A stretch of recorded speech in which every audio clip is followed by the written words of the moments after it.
Hello and welcome back to this week's Water Report with me, Karel Boshoff.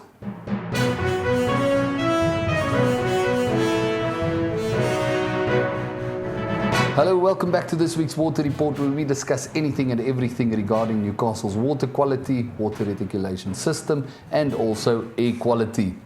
Jumping into our headlines, the residents of Madadeni were informed by the municipality of a faulty valve next to Kwabinda hardware affecting water supply in the area.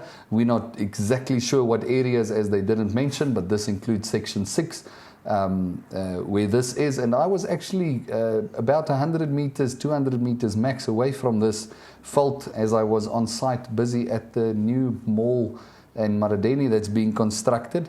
Luckily, we had backup water there to carry on what we needed to do.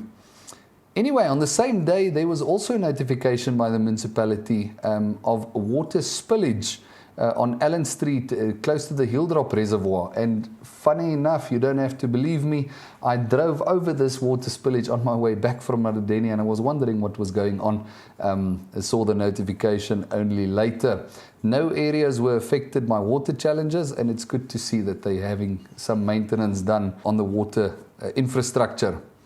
Going over to Saturday, the 18th of July, a resident notified of repair works on a leaking pipe in Upper Victoria Road close to Avery Hill. This might have been due to negligence of a community member, from what we understand on the report from the community member.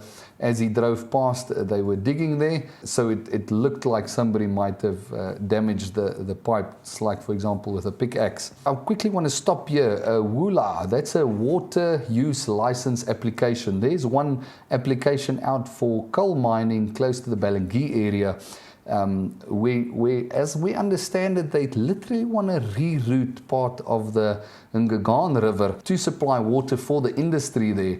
Now, we'll make a separate video giving you all the information that we can find on this, and give you a way that you can get your opinion on this. But to understand that currently there's not even enough water to supply the current water license agreements for the different municipalities due to a lot of factors, including the slit of the Chamswa Dam.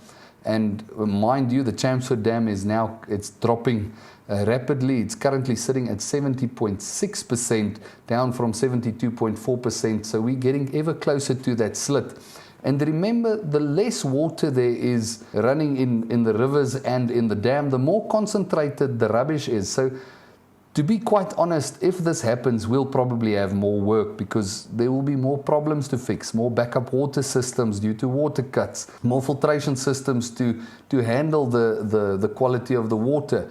But that's definitely not our game. We want to inform you so you can have an opinion on this. We don't want to tell you what to say, but we can give you all the information and you can see if you agree with it or not. But we more like a Ubuntu community business where, yeah, we do our work and we try to do it well, but we know we are, because we are part of the community. So for what that's worth, keep an eye out for that video where we give you all the information regarding that. I did mention the dam level dropped to 70.6%, and going over to the PM 2.5, the air quality. So it was sitting at about approximately 25.8 micrograms per cube, which is down from the previous week. Unfortunately, the PM 10, which is larger particles, was also monitored, and that went dangerously high to about 123 micrograms per cube. And this is mainly because of the runaway veld fires in the area, and people with respiratory issues, for example my wife, had clear notice of this air quality problem.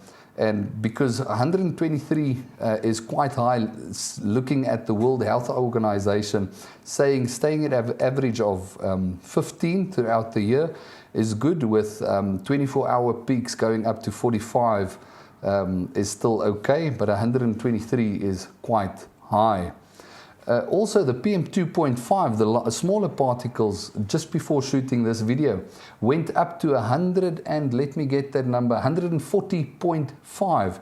So there's definitely something in the air.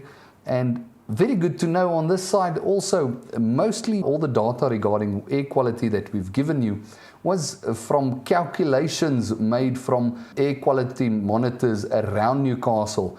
Now, from this week, we see there is an air quality monitor in Newcastle, so we can have pinpoint specific air quality details and not only well calculated estimates. So that's quite good to know. If it was the municipality, kudos to you. We thank you for that. If it was a community member or an industry, we do appreciate you making that available to IQ Air so we can also follow the air quality. And what Integrity Pure has been busy with? Well, the team has been quite busy with domestic system installations. I know I said it last week, but there's an ad campaign that we ran regarding this, and it seems like there's a great need in Newcastle.